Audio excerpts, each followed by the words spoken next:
මෙච්චර දුප්පත් පවුලක ඉපදෙලා මටත් හීන දිනන්න පුළුවන් නම් ඔයාට බැරි වෙන්න විදිහක් නැහැ කොහෙත්ම. වීඩියෝ එකත් එක්ක දිගටම රැඳිලා ඉන්න කියලා ආදරෙන් මතක් කරනවා. යමු වීඩියෝ එකට. කොහොමද ඔයාලට හැමෝම හොඳින් ඉන්නව නේද? ඔන්න මම අද වීඩියෝ එකක් අරගෙන ආවා. අද මේ වීඩියෝ එක අරගෙන ආවේ ඕගොල්ලොන්ටත් පුංචිම පුංචි දෙයක් හරි මගේ ජීවිතෙන් අරගෙන ඔයාලගේ ජීවිතෙත් ඒ කියන්නේ මොටිවේෂන් කරගන්න පුළුවන් නම් ඒ දේ තමයි මගේ සතුට. මගේ ජීවිතේ මම කියන්නේ ගොඩාක් දුප්පත් පවුලක ඉපදිච්ච ළමයෙක්. ඉතින් මොකද කියන්න ඕන මගේ අම්මයි තාත්තයි අපිව ඒ කියන්නේ මමයි නංගි පෝෂණය කරේ ගොවිතැන් කටයුතු කරලා. ඉතින් එහෙම පවුලක ඉපදිච්ච මම එදා සෙරෙප්පු දෙකක්වත් ඒ කියන්නේ බාට දෙකක්වත් ගන්න තරම් ඒ කියන්නේ ඒ තරම් ආර්ථිකයක් අපිට තිබිලා නැහැ.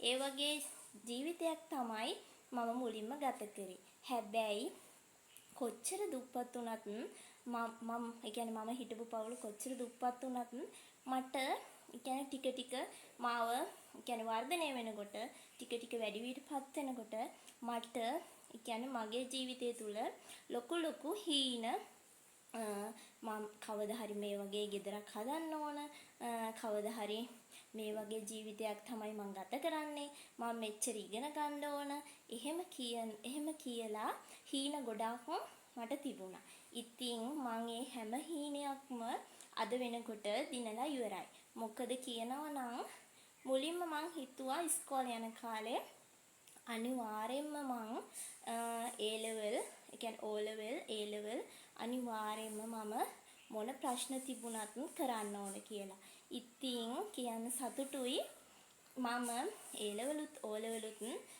එක්සෑම් දෙකම හොඳට පාස් වුණ කෙනෙක් තමයි මම. ඉතින් කියන්න සතුටුයි අපි හීනයක් වෙනුවෙන් වැඩ කරොත් කවදා හරි අපිට ඒ හීනේ හැබෑ කරගන්න පුළුවන්. ඔයාලට හිතෙන්න පුළුවන් මම කියන්නේ මට කිසි දෙයක් නැහැ. මම ගොඩක් දුප්පත් කෙනෙක්. මට කිසි දෙයක් කරගන්න බෑ. එහෙම කියලා හිතෙන ඒ අවස්ථාව ඕන තරම් අපිට එනවා. ඉතින් අපි ඒ හැම වෙලාවෙම හිතන්න ඕන අපිට තියෙන දේ ගැන සතුටු වෙන්න ඕන. නැති දේවල් පස්සේ ඒ කියන්නේ හූල ඉන්නවට වඩා තියෙන දේ ගැන සතුටු වුණොත් ඇත්තටම ජීවිතේ ගොඩක් දුර යන්න පුළුවන්. ඉතින් ඒ වගේ කෙනෙක් තමයි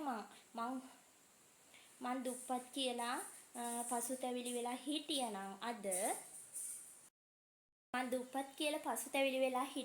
අද කිසි දෙයක් කරන්න නැතුම් කිසිම හීනයක් ඒ කියන්නේ හිතන්න නැතුම් අනේ මං දුප්පත්නේ මට කිසි දෙයක් කරන්න බෑ කියලා හිතුවනම් මට මේ තරම් දුර ගමනක් අද එන්න බෑ.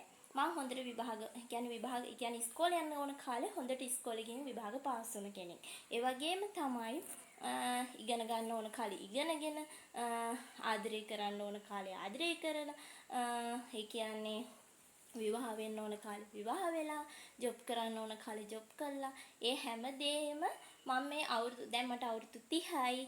ඇත්තටම මේ අවුරුදු 30 ඇතුළත මගේ ජීවිතේ තිබුණු ඒ හැම හීනයක්ම හැබෑ කරගත්ත කෙනෙක් තමයි මම. ඉතින් ඕගොල්ලන්ටත් මේ මගේ කතාව අහලා ඕගොල්ලන්ටත් ජීවිතේ ඒ කියන්නේ කිසිම දෙයකට පසුතැවිලි නොවි. ඒ කියන්නේ කිසිම දෙයක් නැහැ කියලා කනගාටු නොවි. ඇත්තටම ජීවිතේ දිනන්න පුළුවන්. අපි මේ ජීවත් වෙලා ඉන්න ටික කාල තුලදී අපිට ලැබිලා තියෙන දේවල් පිළිබඳව සතුටු වෙන්න. නොලැබෙන දේවල් පස්සේ දුවන්න එපා. එතකොට අපේ ජීවිතේ හැමදාම දුකක් නෙවෙයි සතුටක්. ඒ කියන්නේ සතුටට වඩා දුක තමයි. ඒ කියන්නේ නොලැබෙන දේවල් පස්සේ ගියොත් අපිට ඒ කියන්නේ දුකම තමයි හම්බෙන්නේ. ඒ නිසා අපිට ලැබෙන දේවල් ගැන සතුටු වෙන්න. එතකොට කවදාවත් ජීවිතේ වරදින්නේ නැහැ. ඔයාලට තියෙන දේ සතුටු වෙන්න. ඇත්තටම මට එදා සෙරෙප්පු දෙකක් කියන්නේ බාට දෙකක් නැහැ කියලා මම පසුතැවිලි වුණා නම් අද මට මේ තත්ත්වෙට එන්න බෑ. මම හිතුවා මට කවදා හරි දැන් මම එදා නැති වුණාට ඊට වඩා 100,000 වාරයක් කියන්නේ හොඳ සෙරෙප්පු. ඒ හැමදේම මට දැන් තියෙනවා. ඒ මගේ විශ්වාසය නිසා. ඕනම දෙයකට මට කියන්න තියෙන වලට ඒ කියන්නේ පසුතැවිලි වෙන්න එපා. ජීවිතේ දිනන්න. කියන්නේ ඔයාට මොන දේ ලැබුණත් ඔයාලා ජීවිතේ දිනන්න. අද වීඩියෝ එක මම මෙතන ඉවර කරනවා. මොකද නැත්තම් ගොඩාක් කියවන්න ගියාම වීඩියෝ එක බෝරින් වෙනවා. ඊළඟ වීඩියෝ එකේදී තවත් මගේ ජීවිතය පිළිබඳ විස්තර මම අරගෙන එන්න බලාපොරොත්තු වෙනවා. එහෙනම් හැමෝටම බුදු සරණයි.